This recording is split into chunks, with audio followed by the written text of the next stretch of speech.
email regarding call center. As you can see, I have already up on the screen.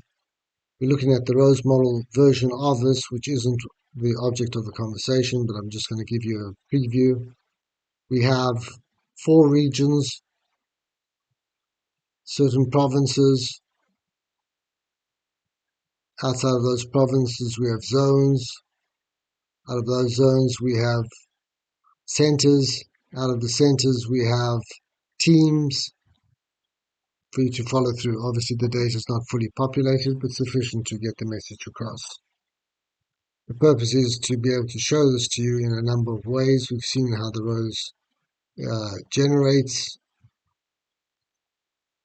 and my only limitation is where this recording button actually sits on my screen. So I've got certain limitations, like right now.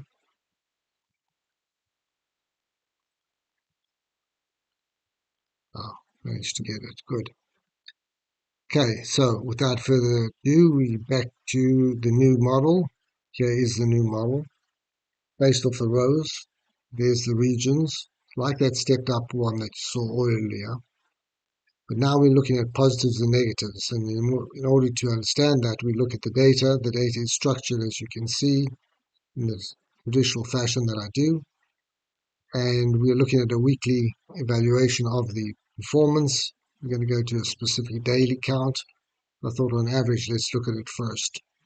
And the range of the data is -2 to +2 on the language that I described to you, being 1 through 5, reconfigured to read -2, -1, 0, 1, and 2.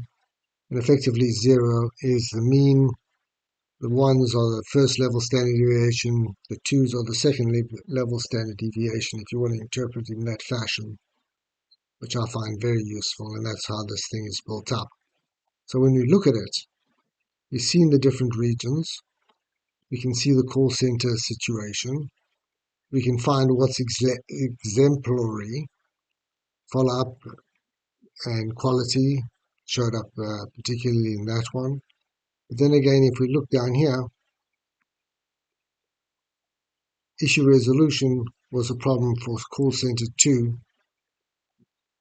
And obviously that's what you're looking at, is your performance factors and how you reward positive and how you can correct the negative cycle. In order to do that, we are able to make this thing look a little bit smarter. We can show all values, or we can show negative or positive. Here's all the negatives. And we can follow through on the negatives. And we can do the opposite and show positive values and take it from there. Go back to where it was, all values. And then we can go and choose different regions and provinces.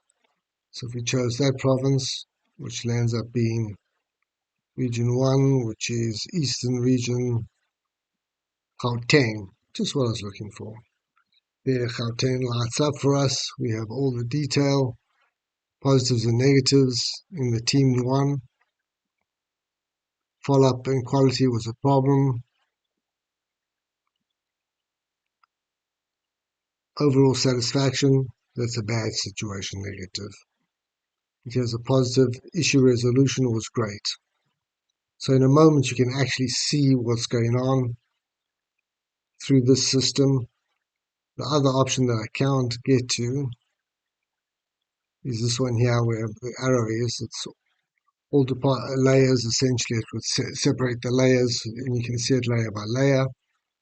With record sections just in the way, so I can't get to it. I've tried previously, so that's not going to work.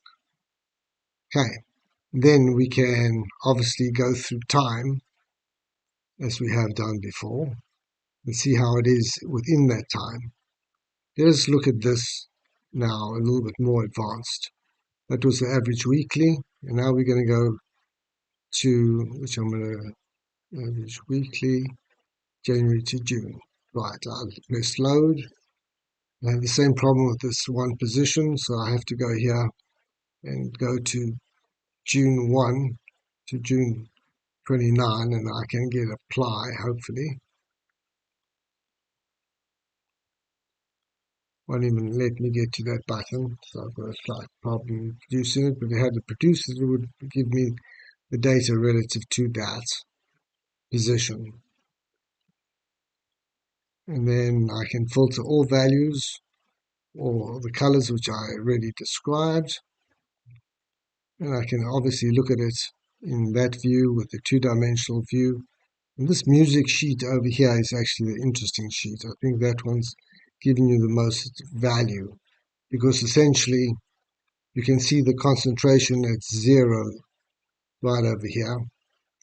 And the oddities of first and second positive and negative standard deviation from that relative to each and every node at every single level. So it's quite informative. And I think that's about as much as I can cover without still trying to get this thing to click because this thing's in the way. And I think I'm going to leave it at that because it's short and sweet and everything's here. Happy to discuss it with you in detail and make it available to you. I think it's very cool. I hope you enjoy it. Thank you for your time. Keep well.